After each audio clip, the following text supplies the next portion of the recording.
খবর হলো এখন থেকে ব্যাংকে অ্যাকাউন্ট খুলতে গেলে টিন সার্টিফিকেট লাগবে। টিন মানে হলো আয়কর সার্টিফিকেট। তার মানে ব্যাংকে অ্যাকাউন্ট করতে হলে আগে একটা উকিল ধরে আপনাকে ট্যাক্স ফাইল খুলে আসতে হবে, তারপর অ্যাকাউন্ট করতে পারবেন।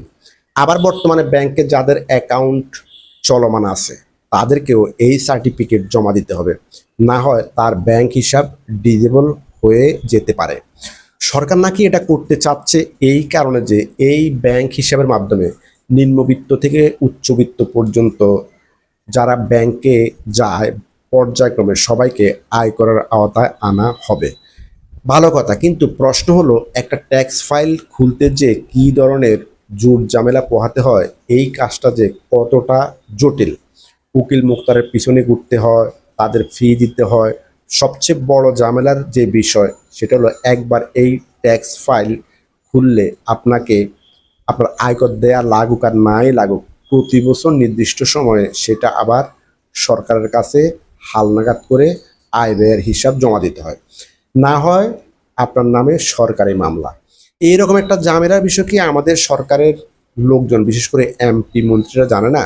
একজন দিনমজুর, কৃষক অথবা ছোট কোনো পানের দোকানদার, সবজি ব্যবসায়ী যারা আর্থিক নিরাপত্তা কিংবা ভবিষ্যতের জন্য 2টা টাকা সঞ্চয় করার জন্য ব্যাংকে একটা অ্যাকাউন্ট খুলতে চায় বা ইচ্ছা পোষণ করে, এই শ্রেণীর লোকগুলোর উপরে সরকার যে এই ঝামেলাটা চাপিয়ে দিচ্ছে, এতে করে ভবিষ্যতের জন্য ভালো কিছু হবে বলে তো আমার মনে হয় না। বরং সাধারণ মানুষ এইসব যন্ত্রণা থেকে দূরে থাকতে ব্যাংকেও আর যাবে না, টাকাও আর রাখবে না। বিদেশ থেকে এখন যেটা আসে রেমিটেন্স, সেটা হয়ে যাবে অবৈধ হুন্ডি।